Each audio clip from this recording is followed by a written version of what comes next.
Hello, my name's Fairy, and welcome into a world tour. I have been wanting to make this video for quite some time now. It's been in the making for about a year, honestly a year now. This is my 8th or 9th time trying to make this video, and every time something gets thrown in, some new wrench gets thrown in. Or really, it's just me wanting to add more to the world so that I can make it all a little bit more fun to tour. But I think I've got it this time, and if you're seeing this video, then that means that I finally decided to pull the trigger. So yeah, let's get started with the tour, I guess. I guess the best place to start is definitely going to be this thing right here. This is my idle game, Dragon Hatcher, and this is one of my favorite projects in the world. It beats out pretty much everything else I have in the world. I think it's one of my favorite creations that I've ever made, really. And how it works is you come up here and you toss in some amethyst, and that feeds the game. As long as it has amethyst in it, it will function. It can hold up to 64 at a time, and all it does is take an amethyst and collect it into some stuff and give me a point for every amethyst that I've put in here. So I might have put in quite a few. I've been playing this game for a little while now, and this used to be at a rate of about 1 amethyst per 10 minutes, but now I've played the game for a little while and I've got it up to about 1 amethyst per 5 minutes, because over here there's a little upgrade function that you can toss in some ender pearls if I had any on me. That would be nice. Yeah, but just a few minutes and the number goes up. If I won, let me go take a peek at the redstone for a quick second. This is a little 7-segment display by Peter Zhang, and then all of this is redstone by myself.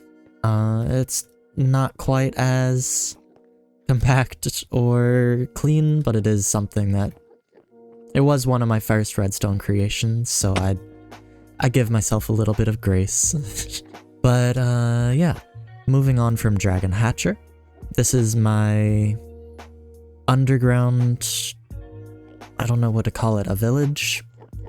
Kind of just like an underground something, I don't know. But this is the Artist Alley right here. We've got some amethyst shard prices, just because I thought it was a little bit thematic. If I just come over here, I'm imagining like people are selling the paintings and pricing them at certain price points, just because I think it's probably for the best that they do that. Yeah, moving on a little bit here. This is kind of just my musical area.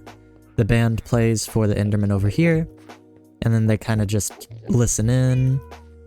I do have a mod that allows me to just stare straight at an Enderman without them ever getting angry. That's one of the only content mods that I have, besides a few client mods like FreeCam or like Flashback, things like that. This world is, for the most part, a world that I've been playing on for quite some time now, but I don't sleep in this world. In fact, I've only ever accidentally slept in a bed like twice. It's like a personal choice, I guess, just to not sleep. I don't really have a big reason for it. I just enjoy the feeling of the town going to sleep and then waking back up again. Yeah, I guess while... But yeah, I do enjoy the feeling of the town, you know, just being lively and other things like that, until the night hits, whenever I get to see the town kind of quiet down. But, yeah, I've just got a whole bunch of sounds and things going around. It just makes this feel less lonely. And there are several little tricks I use to make that happen, but, I'll eventually show them one by one. Starting with this one makes little sounds that I can hear from pretty much anywhere in my base, which adds to the feeling of it being like an immersive base. And then just having like actual functional villager housing for whenever they want to go to sleep or whenever they're just hanging around. This is a room for some of my villagers that's an artist shack, or like a little artist room, like a studio. As an artist in real life, I'm kind of trying to draw from some of my real life stuff that you kind of struggle to find space to put your stuff. So it's pretty cramped in here. And then on the other side, there's another type of artist, but they're more along the lines of like a book writer sort of thing. Like they've got a whole bunch of little tokens that are important to them. I think the stompers here are probably one of my favorite things.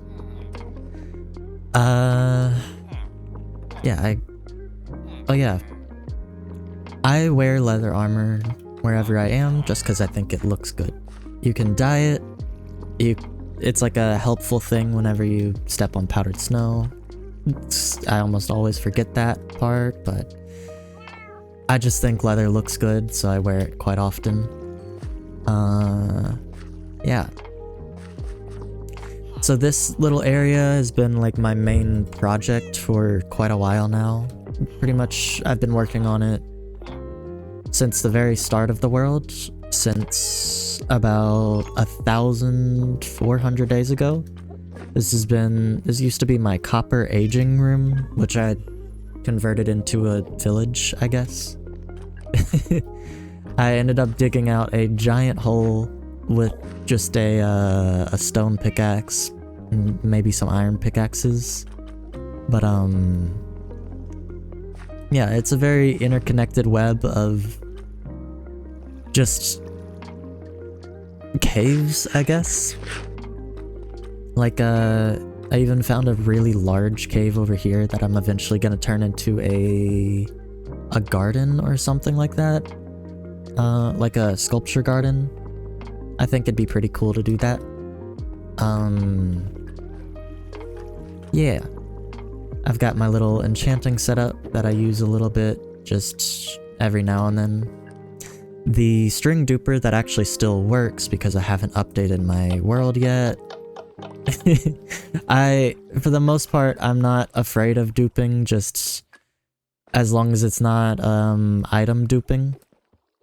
Like string duping is item duping, sure, but like there's not as many fast string farms that are easy to make, and I don't really feel like making a spider based mob farm.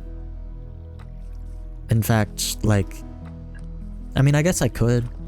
Whenever I update, I'll probably end up doing that, but for the time being, I've got plenty of string here, just several chests. Anywho, over here is my bee farm. I decided to decorate it a little bit kinda chaotically. I don't know, I had no real inspiration behind this, but I feel like it still fits as a bee farm. If I go through the back door here, here's my creeper farm that gives me a fair bit of gunpowder. I'd say a few shulkers of gunpowder is good enough. You know, just in case you need some backups, it'd be pretty nice to have a couple dozen shulkers of it.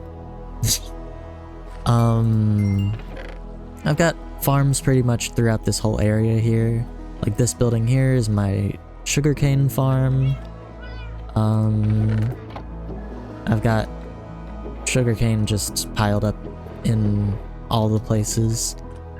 just because it's been running since pretty much, like, it's been running for about 1,000 days already, so I'm not really afraid of running out of paper.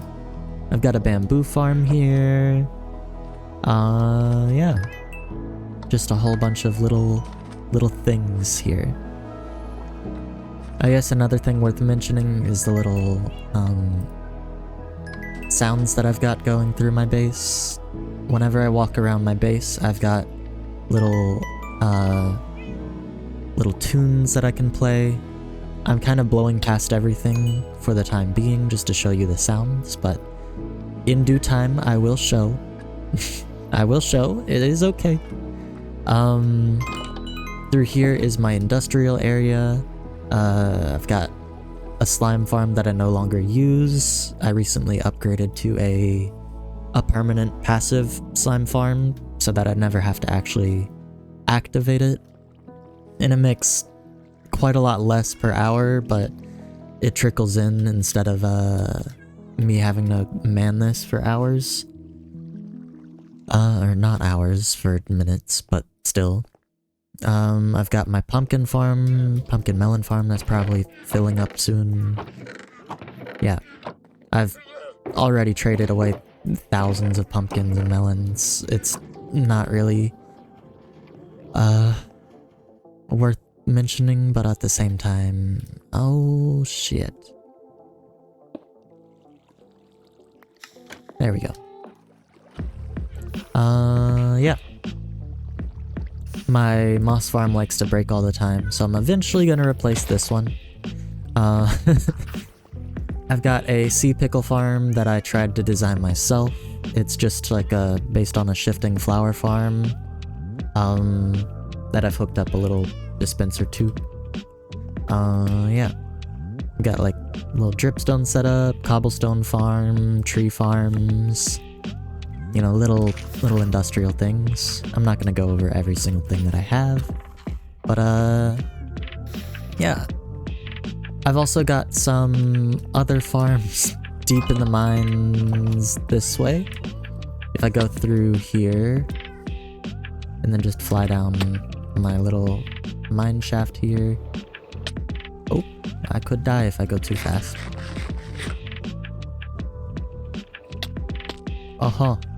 Let's not kill myself. Anywho, this is my, my slime farm that I've permanently installed. It works mostly because I have the entire area around here lit up. I've got, pretty much every cave imaginable completely lit up. So the only thing that can really spawn is slimes. Yeah, I've got like a couple beacons, a couple iron golems and things like that. Well, the slime farm here is a triple chunk based thing, based on Prowl's design. Yeah. I've got a tunnel bore that goes all the way down here. I guess I can use it a couple times just to show what it's like. This is the smaller version, although I could very easily tile it to be bigger. Just... Aw. If I do this... yeah. You can uncover some things like ores and other things like that. But I usually use it just to get some deep slate and tuff. In case I ever need it.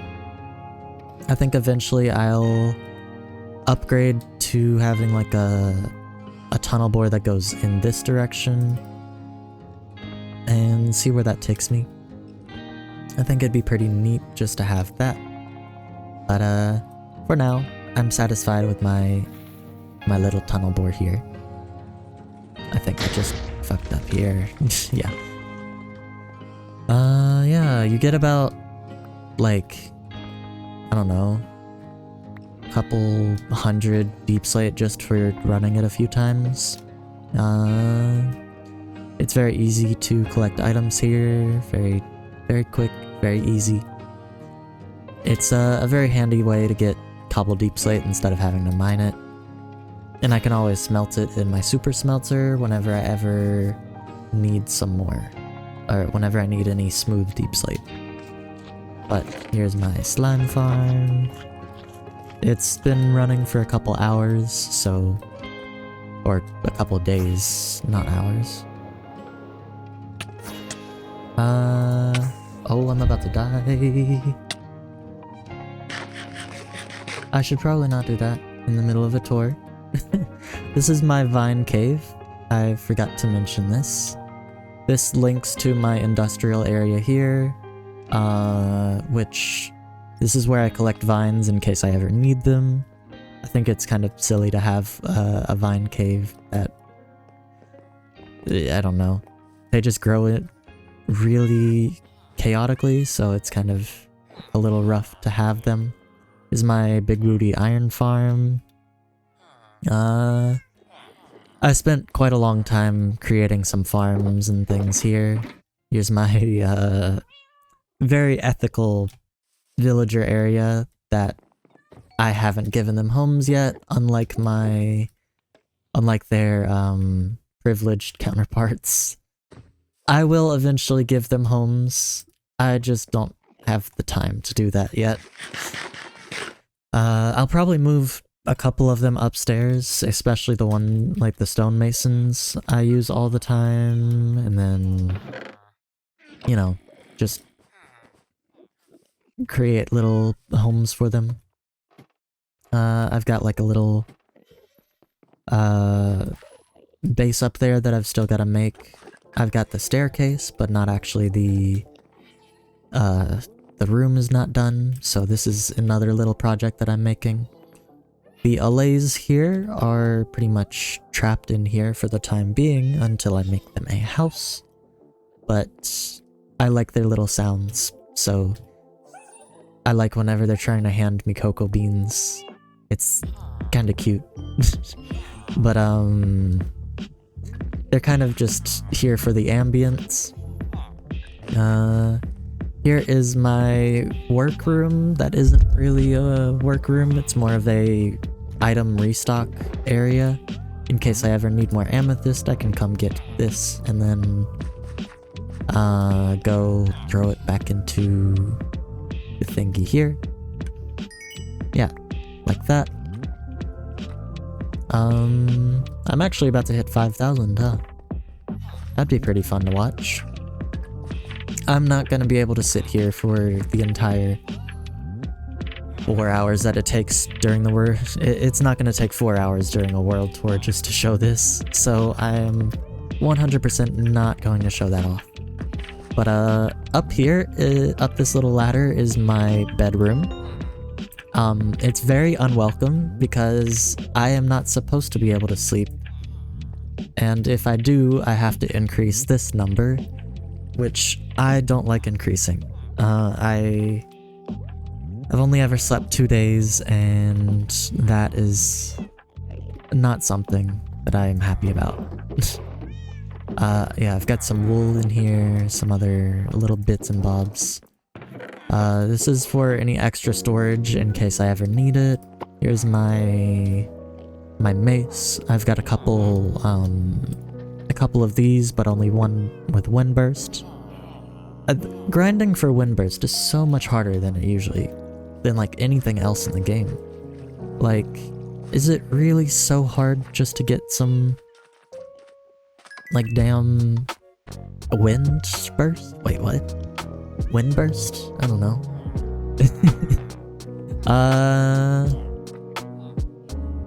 Yeah, here's my little sunken living room design here. It's got like a nice little glass floor filled with some black stone underneath. I felt like it was a nice place to have a little modern feeling reclining space. This is like a little couch that goes all the way around. If you can imagine that the wood is a couch. Here is my super smelter in case I ever want to just come through and smelt some stuff. I can just go toss it in here, wait for a couple seconds, and then eventually it'll all come in here. It's a 64 furnace. design, so it's pretty fast. It should be coming in any time now. Yeah, here it comes. Just give it like a couple more seconds until it's completely done. This is usually best whenever you have a whole bunch of bulk storage, but yeah, I appreciate how quick it is. Here's my little sweet berry farm. It's very convenient to harvest like this because you don't have to step on the berry bushes to pick them up. You can just walk up against them and then very easily pick it up. There we go. I got a few sweet berries that I don't really harvest my sweet berries automatically with foxes or anything like that, so yeah. Moving onwards, I've got this little area right here, which is kind of like a little waiting room, I guess. I could put some chairs or something. This is like a staircase up to the sky. I'll show what's up on the surface in a little bit, but just know that it's a separate project that's very much unfinished. Yeah, my storage room here is pretty much like a organized mess, I guess. So I've got wood, stone, soil, prepped blocks, like that's kind of just miscellaneous blocks that I don't really know where to sort anywhere else. But I've got the quick access parts here, the shulkers, and then in case I ever need any backup storage, especially for things like the stones, I've got like hundreds, and I've got extra space there. And eventually I'll probably replace some stuff in the floor with it, or put some barrels on the sides here, just to serve as extra storage. But here's my ender chest, with a strategically placed wall so that you can just grab a box and then put it on the wall here, and then there you go. Very quick and easy. And then my valuables chest, which has some stuff in it. Yeah, I guess I can put this back on. Here's my valuables chest with a few items in it, some trim. Yeah, I got a few things just lying around. I've got this is one of my favorite storage systems that I've ever made. It's very, very nice for me. I don't like to sort it with redstone because it just lets me know where I have stuff, and it helps me to remember which things I have. Like, this is where I put all my glass, so I of course remember that's where my glass is. And how much glass I have. So if I go up this way, I can go to right here. This is my little starter area. Right here is the things that I did in the first couple days of my world. Right here is where pretty much it all started. I came down a little cave. I started like right here, kind of at this little area right here. In fact, where all these endermen are is my spawn point. This is the world spawn right here, and I use it kind of as an enderman collection device, because I have a enderman, I don't want to call it trap, but it's a trap, where I bring the enderman to the overworld by using like an endermite or something. And then they all gather up here, and they're protected by the powdered snow from the rain, and that stops them from dying to the rain. I do have their teleporting turned off at the moment with my passive enderman mod, but that's just because they're stuck here and I don't feel like putting them all in boats. But just know that I could very easily put them all in boats with no problem. Yeah, I make sure to protect all of my endermen, and yeah, So it all started kind of like, I completely got off on a tangent, but it all started at this rock. This rock was my first build, besides the storage room right here. This storage room right here was my, like, beginning area, like, where I had a whole bunch of where I spent kind of the first couple days, I guess. Yeah, it was like a little cave that came down here that it's still left here, like this little cave shape here is completely natural, all of this stuff here. Besides the floor. I have textured it a little bit and expanded the roof just a little bit, just so that I can fly down. And if I could actually do it, hold on. Yeah, so that I can fly down into my storage room over here. It's like a quick little access route. But, before I move on to this thing, which is very important to me, I'll talk about this little book. This little book tells me all of the things that I want to do, have done, or just keeping track of what I want to do, because I get very easily distracted. So whenever I've done something, I write a little slash mark at the end of it. So I've got this main task, give the spirits a body, and then the subtask that tells me how to do that.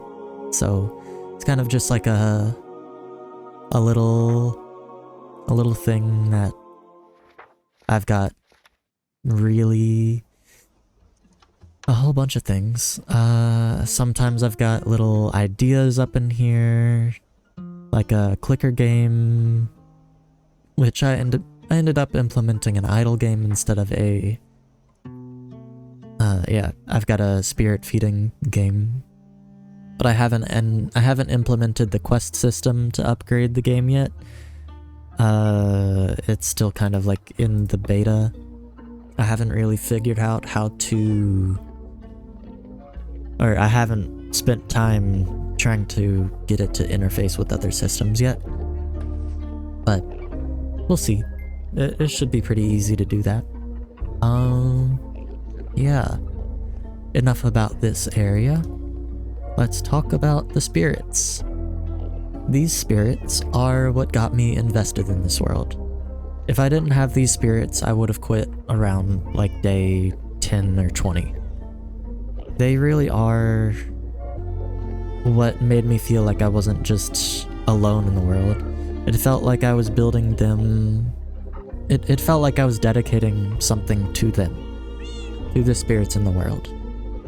It's like I gave the voices of this world a body and something to represent their importance to me. So, this is James, and this is Sue. James Alleman is one of my characters, or like the name James Alleman comes from one of the first stories that I ever wrote. It was actually a little punishment that my dad gave me because I was being bad in school and I lied about it. So he gave me the task to write a story 1,000 words long, and then I ended up just discovering my passion for creation and art during that. So James is like an important character to me. And then Sue is one of my favorite stories that I ever wrote. Had Sue as a main character. You could almost call her a Mary Sue. In fact, I think everybody would argue that she is. And I'm not willing to share the stories that they come from, because they are very amateurish and very much supposed to live on in my head. Maybe I'll bring them to life in-game sometime, eventually. You know what? That would be a cool thing to do. I'm definitely gonna do that sometime. But yeah, this is the offering wall where I leave some food offerings that I need to replace eventually. I'm going to... It's been a little while since I've fed them anything, so we will see about getting them some more food. Going through this little back door here, this is like a little access area to all of the farms and things that I've got going, and some of the sounds that I have in my base. This is, that's my daytime sound, and that's my nighttime sound. It's nothing super complicated, but it's quite enjoyable to me. But here is my machine that gives me the voices of the spirits. They all have a different voice, and I've tried to compact it as much as possible. Yeah.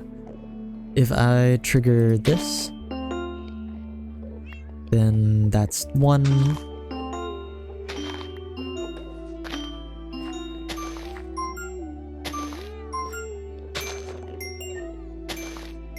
So yeah, they all have different sounds, but the same tune. It's supposed to indicate that it's the spirit's voice, and I think it's pretty cute. Going on over here, the reason I have 4 is because I have another spirit offering room for Dern and Bjorn. Wait, Bjorn?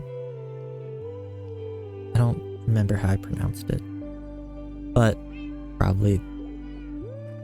Anyways, this is kind of just...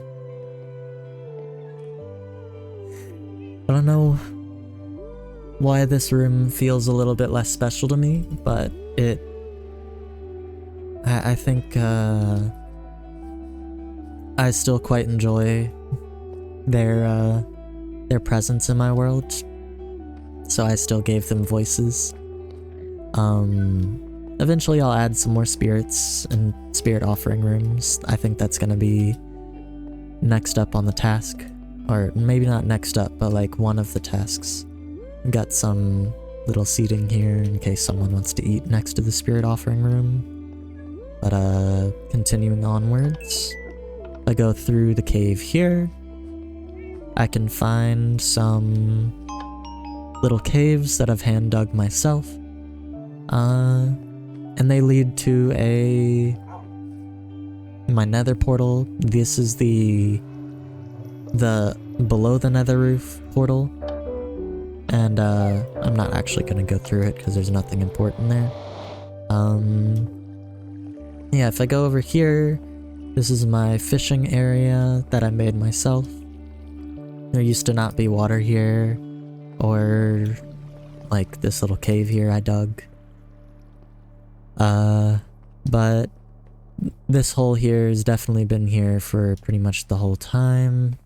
Like, I decided to make it here because it has sky access, and sky access means that I can get all the time fishing without any phantom spawning.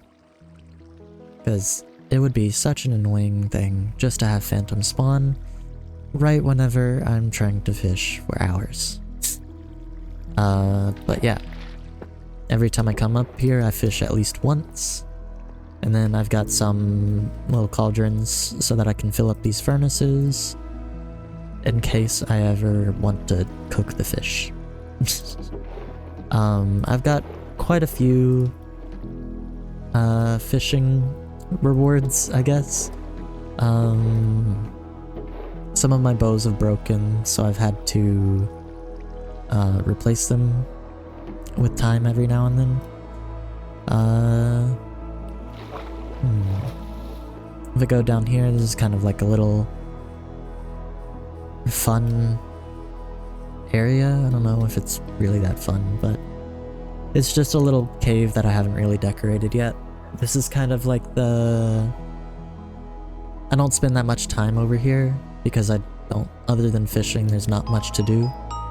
But it's definitely a nice little thing to come visit every now and then. Don't mind the random Enderman that's stuck in the wall.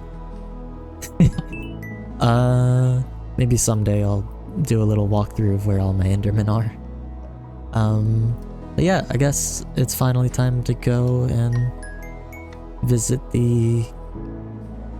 go and take a little look at what's above ground.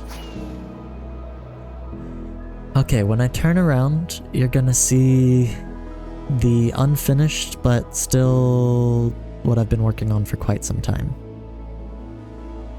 This is kind of like my main project lately. I've got to add some foliage and trees on the ground and some other little terraforming things, but I have got this little thing that kind of serves as a central point of my base that it's one of my favorite builds that I've made recently.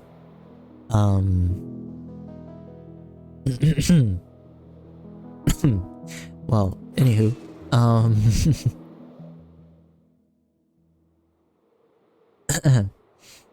I think it's nice to have runic symbols every now and then. Like, I think one of my favorites is definitely this one right here, and then I've got some little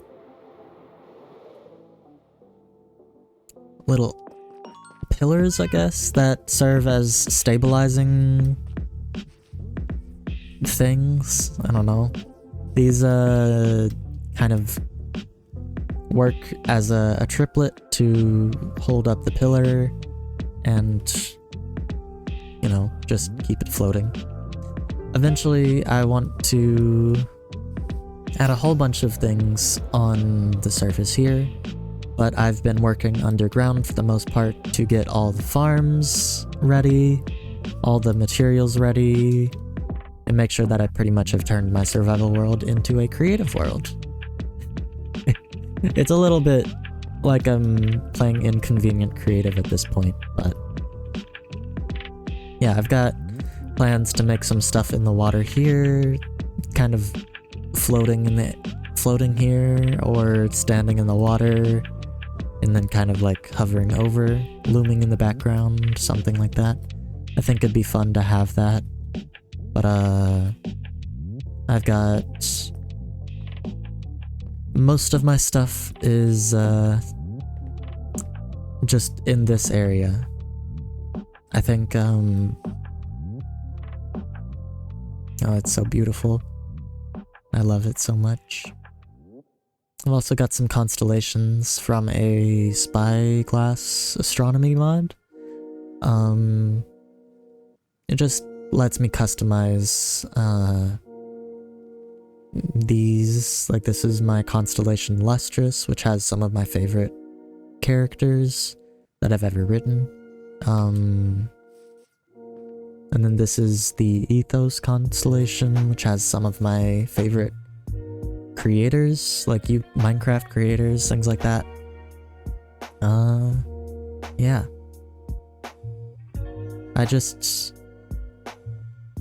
I love space. I love space. But yeah, I've got some shulkers here, pretty much prepped and ready to create some stuff. I have had these shulkers here for a little over 6 months now. I really should just go ahead and build it. Like, I've been neglecting it for years, or not years, in-game years, I guess. But I spent most of my time just collecting some stone so that I can build that. I think it took something like 5 shulkers of stone just to create the little cliff here. I've definitely got to texture it and detail it a little bit. I don't know how a pig got there, but it's there. Yeah. I haven't even shaped it properly yet, so it's got little wonky areas like here. I literally just finished building this. This is kind of like the last little project that I did. But yeah, I've got some... I guess I've got my nether roof to show, but other than that, I'm pretty much done with the world tour. So while I'm going over there, I'll... Yeah. I don't really have very much in the world to show for my time here. But it's been a very comfortable world for me. Like, I guess I'll start over here. This is my ENX04 Fortress Pure Pressure Farm. And then this is a Potato Noir Magma Cream Farm that I use to make this Potato Noir Gold Farm.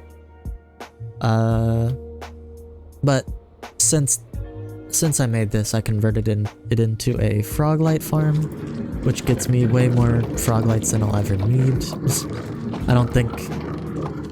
I think I added a few too many frogs. I've got quite a few in here. Yeah. So if I fly over here, this is a Potato Noir bartering farm hooked up to the Piglin farm. So you just kind of sit here and I think I've got my sword here. You sit here and attack the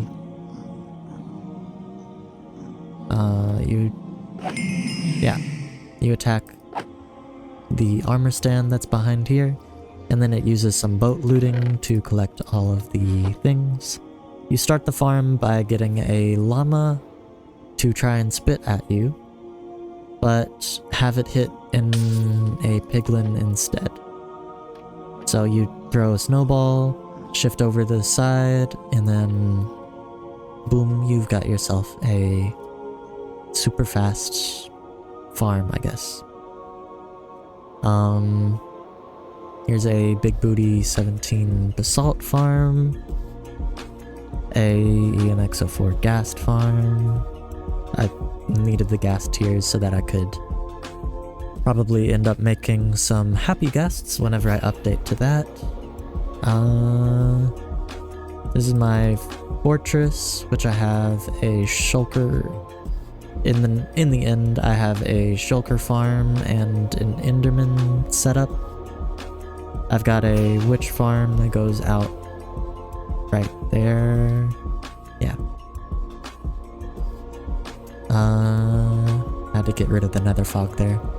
But the witch farm is kind of like a Frankenstein of Big Booty 17's farm and Kelp MC's farm.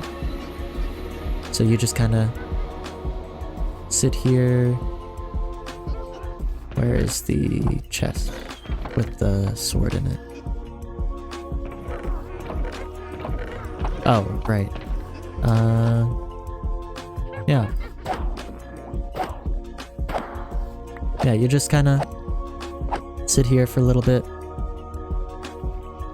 And then... yeah. Get a few witches. Why am I actually using the farm? Hold on. I don't need to do that. Yeah, it's Kelp MC farm down there with Big Booty 17 looting setup. If you haven't checked out Big Booty 17 or Potato Noir, they are some of my favorite farm creators. I don't know. Where is my base? There it is. This direction. I guess I'll probably showcase my Zero's world map eventually. Let me just... yeah, I've got like the farms here, the nether portal's there.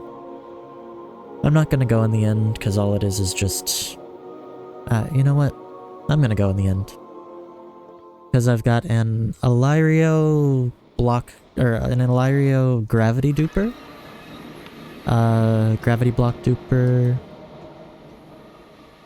You just flip it on here. 1, 2, 3, 4, 5, 6, 7, 8, 9, 10.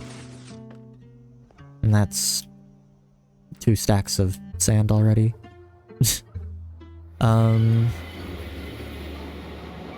Yeah. If I go over here, this is my Enderman trap. All I have to do is get an Endermite into that minecart over there, and the Endermen just kind of funnel in. I've killed the Ender Dragon all 20 times to get all of the end gates, so eventually I'll probably do something with my ends, but for the time being it's just a thing.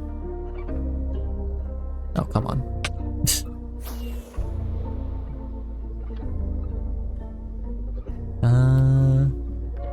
And if I go through, this is my Archivist's shulker farm. I'm not gonna actually use it right now, but yeah, I think that's a list of all of my farms. Yeah. There is also a Wither Rose farm underneath the bedrock portal, but yeah, here is my spawn point. I actually obstruct my bed on purpose so that I don't spawn at my bed. I think I never actually bring a bed whenever I'm going on a trip because it's kind of useless to me. Maybe sometimes I'll bring some wool just in case I need to set my spawn point pretty far out sometimes, but let me just do some cleaning. Yeah. Oh, I guess I can do that. Right. So, that's my world. I hope you enjoyed seeing my world, and I hope you have an interesting day. Or night.